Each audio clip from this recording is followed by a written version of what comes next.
And you know this, man. Alright, man. What's going on, man? Back again. Let's just jump right back into it. Let's just jump right back into the game. And let's talk some more about the Orange Bowl. Only one more day left. Tonight, we got the Sugar Bowl between Virginia Tech and Michigan.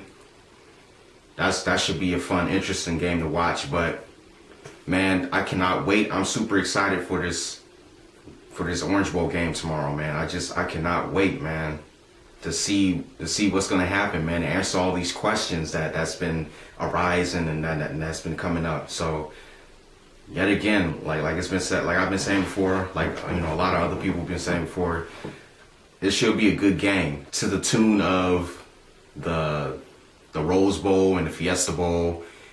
I'm not sure if it can get as godlike as as Baylor and Washington. That game was godlike, but that would be fun. That would be fun to see. But it should be something more along the lines as the Fiesta Bowl and the Rose Bowl. So definitely excited to see it.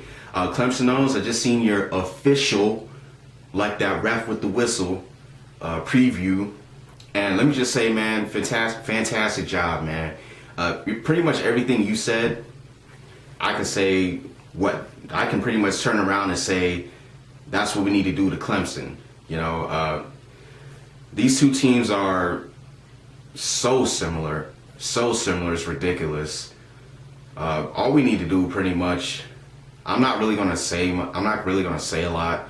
I mean, everything's been said. All we need to do is just get pressure on Taj Boyd. Don't turn the ball over. Play 4 quarters of football. Or if we can't play 4 quarters of football, then win more quarters than Clemson. We need to put together more full quarters of football than Clemson would need to, put together full quarters of football. Both teams, it's been said before, consistently inconsistent. Hardly ever put together they hardly ever play 4 whole quarters of a game. High scoring offenses, rabid fan bases. What else needs to be said? Now, you guys are more balanced than us because Andre Ellington, he's got 1,000 yards and he's a very, very capable running back. So if Andre Ellington could get going on us, then we're gonna have trouble, like seriously. But if we can force you guys to be one-dimensional and just have Bruce Irvin, our defensive line, Bruce Irvin and Julian Miller pin their ears back and just come at Taj Boyd and just force him to be like super one-dimensional, then it'll work towards our favor. And we have lost. We had a big-time loss. Dustin Garrison and Terrence Garvin, who's the bigger loss on the defensive side of the ball than with Dustin Garrison. Now, I'm not saying we don't need Garrison on the offense side of the ball, but we definitely have some capable players, and at the end of the day, we're a passing team. It's all about Geno and our playmakers. But losing Terrence Garvin is definitely going to hurt us. It is definitely going to hurt us. But if we lose to you guys, I'm not going to be like, oh, if we had Terrence Garvin, I'm not going to be like one of those fans. But be prepared to hear that if that does happen. But I'm not going to do that. If we lose, we lose. It's what it is, So, I can't really say anything else that hasn't been said.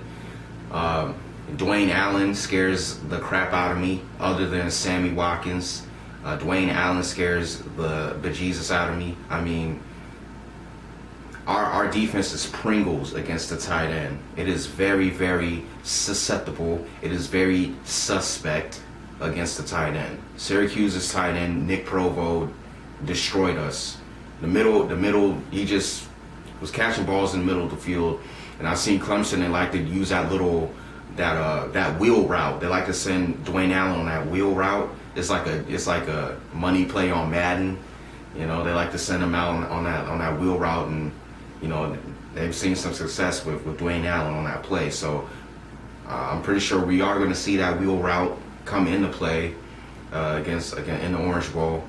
And yeah, Sammy Watkins, I expect him to go off. I expect him to have even a kick return.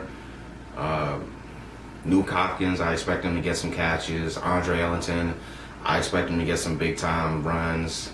Like I want to experience this offense. Like I'm a fan of high power offenses. So I want to experience it. I want to see this. But just know, you guys will get a taste of Geno Smith and our offense. Tavon Austin, the Yak Boys, Stephen Bailey, Ivan Cartney. It's going to happen to you guys too. So I'm not really going to give a prediction. If I was to, because obviously, you know who's going to win. You know the outcome. Obviously. But I mean, I guess if I was to give a prediction, Clemson owns, I'll just take your score and flip it. Say West Virginia 38 and Clemson 34, you know? So, but at the end of the day, I have West Virginia winning. Now, Clemson owns, you was talking about how y'all need this win. Y'all need an Orange Bowl win. Well, we need an Orange Bowl win ourselves, man. This is our first ever. And, you know, I'm pretty sure you heard about West Virginia possibly going into the Big 12. And for the time being, I don't think the Big 12, the bowl tie-in would be the Orange Bowl or whatever. So I'm trying to get me one of these Orange Bowls before we leave the Big East or whenever, you know. So whatever. But I really want this win, and I know you guys want this win too. We want this win. So similar. It's crazy how similar we are. But looking forward to a good game. Haven't had any troubles with Clemson fans, you know. For the majority, for the most part, everybody's been cool. Now I know a lot of our West Virginia fans, we done seen Mr. Clemson Tom, but I mean, it's trash talk, man. What can you expect? It's trash talk.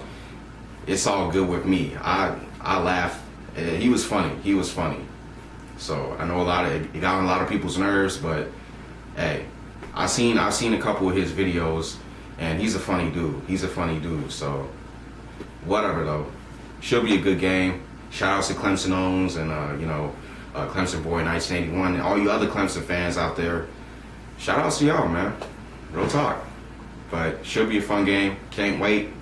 Let's go Mountaineers. You know who's winning. All day, baby.